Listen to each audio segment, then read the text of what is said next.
verses 21 through 28. Jesus left that place and went away to the district of Tyre and Sidon. Just then a Canaanite woman from that region came out and started shouting, "Have mercy on me, Lord, Son of David. My daughter is tormented by a demon." But he did not answer her at all. And his disciples came and urged him, saying, "Send her away, for she keeps shouting after us." He answered, "I was sent only to the lost sheep of the house of Israel." But she came and knelt before him, saying, "Lord, help me." He answered, It is not fair to take the children's food and throw it to the dogs." She said, "Yes, Lord, yet even the dogs eat the crumbs that fall from their masters' tables." Then Jesus answered her, "Woman, great is your faith. Let it be done for you as you wish." And her daughter was healed instantly. I'm not sure how to follow two beautiful babies and that song from our choir. So just indulge me for a bit. I have three things I want to share with you this morning. One, a new word. Two, this story we heard of Jesus cussing at a woman, calling her a dog. And three, the discomfort of who we center and who we silence in resistance. Tell me, did you look at your order of service wondering, does our new intern know how to spell? And the word is Brutiful. Have you heard this? It's a mouthful. Let's say it together. Brutiful. Right. I didn't make it up.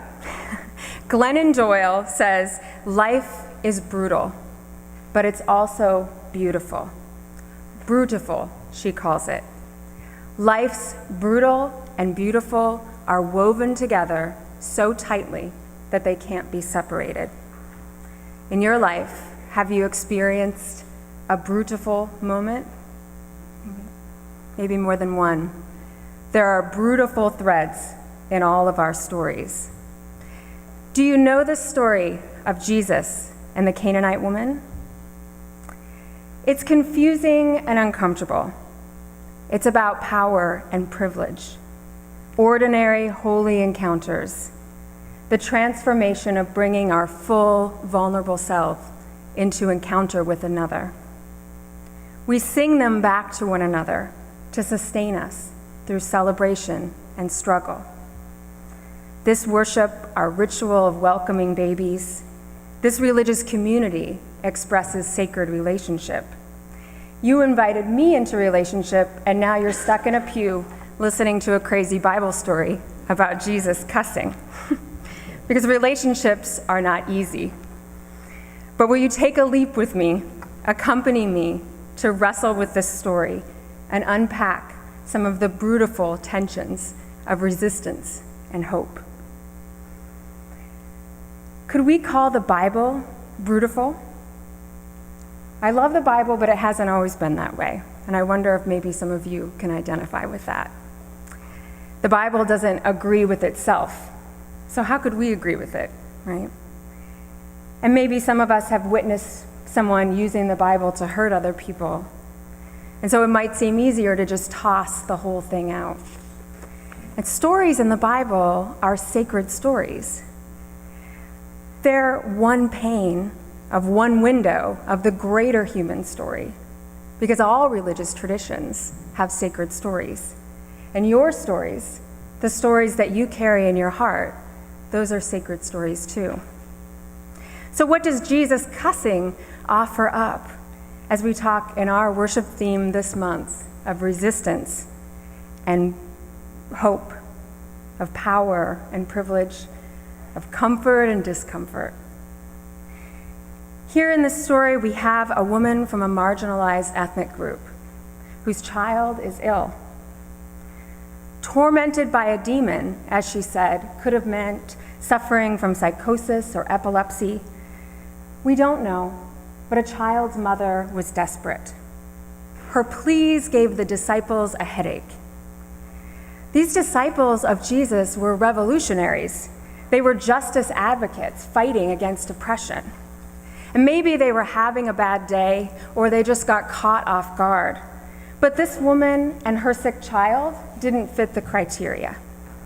The disciples felt uncomfortable. They saw her talking to Jesus, and they asserted their feelings. Make her stop shouting at us. She's so angry. She's hysterical. We could listen and help if she would just calm down and be rational. Does that sound familiar?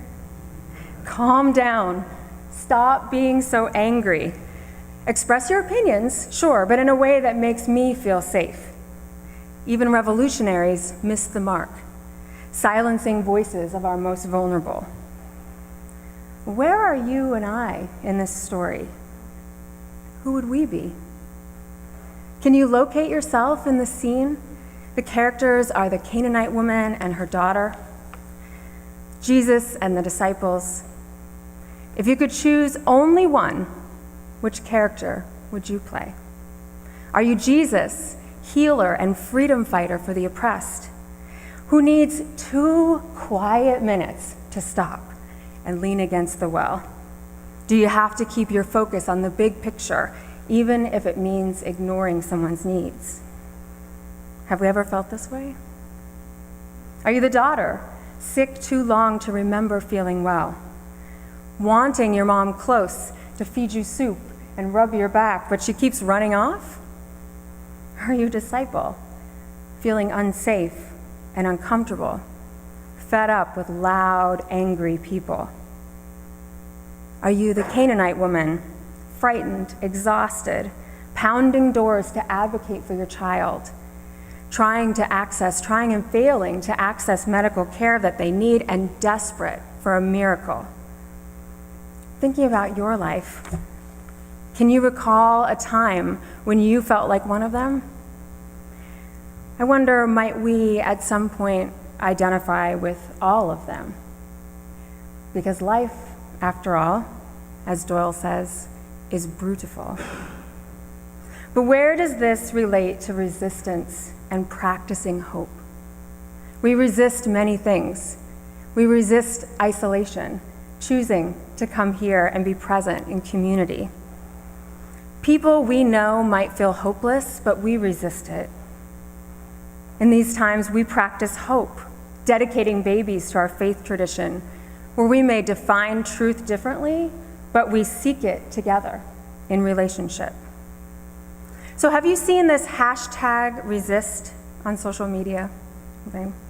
Or maybe on church sandwich boards? How does this word speak to you? Are we all exerting an opposing force or taking a stand against the same things? Are the risks of our resistance equitable? Or does it depend on how comfortable we are?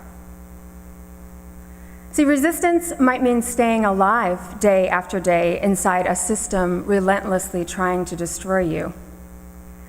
Thriving in a nation wherein half the population thinks the Jim Crow era was great is resistance. Raising joyful, hopeful children in these times is resistance. And your resistance might happen in unscripted, brutiful ways.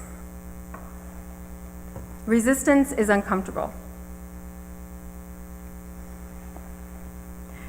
We're familiar with discomfort, and depending on our social location, we might be hearing, especially in Unitarian Universalist spaces, an invitation to get comfortable with being uncomfortable.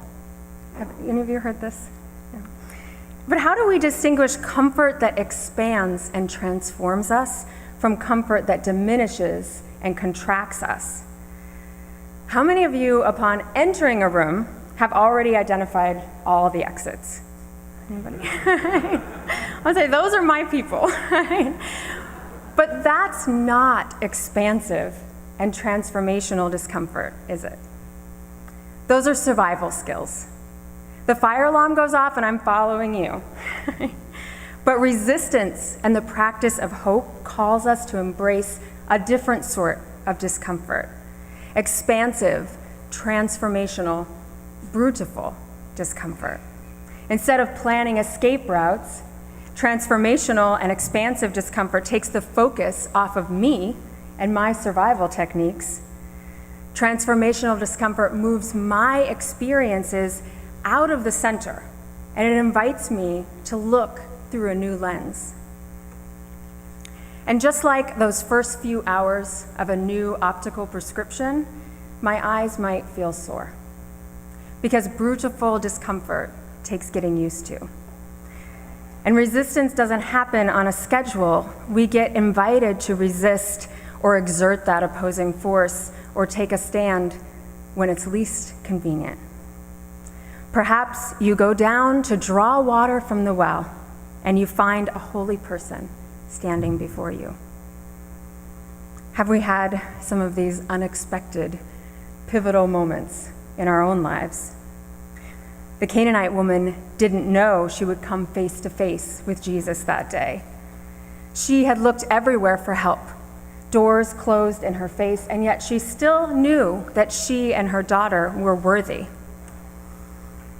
I might say the disciples didn't like her uppity assertiveness, and Jesus completely ignored her. So she got down on her knees and she begged for someone, this particular someone, to take notice of her child's suffering. And this is where the story turns outrageous. Jesus didn't think he had a relationship with her. "I'm here for my own people," he said. "I can't take their food and give it to a dog." A dog? This is where I have to stand back and think, wow, Jesus, you kiss your mama with that mouth? What is going on with him? Can you imagine being the woman Jesus cussed at? What if the story ended here? If the Canaanite woman had simply gone home? Who would have believed her if she told them Jesus called her an offensive name? Can you imagine the response? Wait, what? Jesus? That guy who's always helping people? No, you must have misheard him. He didn't mean it that way. Look at all the good work he does in the community. Healing people, breaking up temple racketeering. You're imagining things. I don't believe you. But that wasn't the ending. This was a wise woman. Her wisdom was hard-won, and she was fast on her feet, faster than me. She probably had heard worse than a holy man cussing. And she turned his crass and cold words right back around. Her words held up a mirror to Jesus. "Even the dogs get crumbs," she said. She roused him. She resisted his apathy. She helped him remember they were in relationship. In this story, power and privilege are leveraged in surprising, brutal ways. The disciples used theirs to silence the Canaanite woman, to convince Jesus to ignore her needs. They felt uncomfortable. Jesus' disciples were resistors, but they were accustomed to having a choice. The Canaanite woman may be less familiar with privilege and comfort and scheduled resistance. But she leaned into her fear, and she stood her sacred ground. I wonder, where can we find our motivation when it's time for us to oppose or resist or lean in to that discomfort? She was motivated because her daughter was dying. But around us too, people are dying. And we need more than crumbs from the table to save them. Can we cast our hope on the transformative power of relationship? Do you remember being a young child? Or have you ever watched a young child catch a whiff of injustice? It brings them up short because things are supposed to be fair. If a young child hears someone being mean, They might throw themselves into the situation, right? Do they stop to tie back their hair or take off their earrings or rub the Vaseline on their face? You don't do that. Well, little kids don't either, because they accept that their hair might get pulled, their cheek might get scratched, and they might even get an earring pulled out, but it's worth it because they want to help someone else keep from getting hurt. So,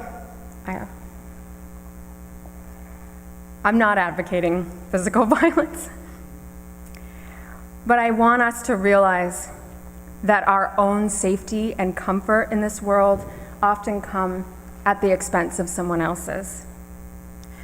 Some of us who are white, some of us who are light-skinned enough to pass as white, too often get to ignore the brutality of the systems of the world where we live. We get to move through the world more protected, choosing when and where and even why to resist. I wonder, could we all become like the little children? Jesus advised that on a better day, remember. Could the truth of injustice cause us more pain than anticipated discomfort of interrupting it? What if we leaned harder into that discomfort and said, no more. I'm not free until everyone is free. I'm not safe until everyone is safe. When you terrorize any of my siblings, you're wounding me. Their salvation is bound to mine, and we belong to each other. But we're also bound to whoever we might define as the oppressor, right? Because there can be times maybe when we might all play that role. We're called to love them too, whoever them is. And they might not like it. It might not feel good, because loving and saving the oppressor means interrupting indifference, disrupting the narrative of otherness, and refusing to quietly support hatred. We know love and kindness are not the same as nice and polite.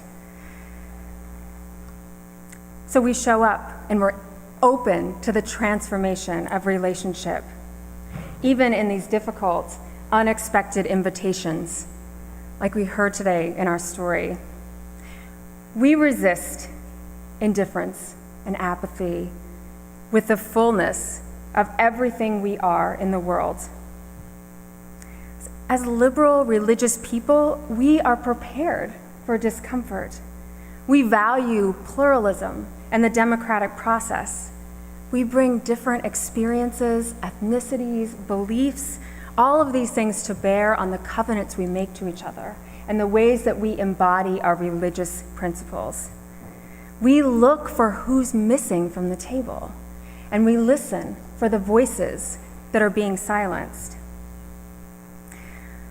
So let us look for the quiet invitations in our lives where we are invited to stand up or kneel down for what is just. Transformation happens in those small, brutiful moments of resistance, not in grand gestures of opposing force, but in holy, everyday encounters where we stand our ground and where we call one another back into relationship. May we embody the strength of the Canaanite woman and the reckless courage of young children. And together, may we lean in to the brutiful discomfort. Amen.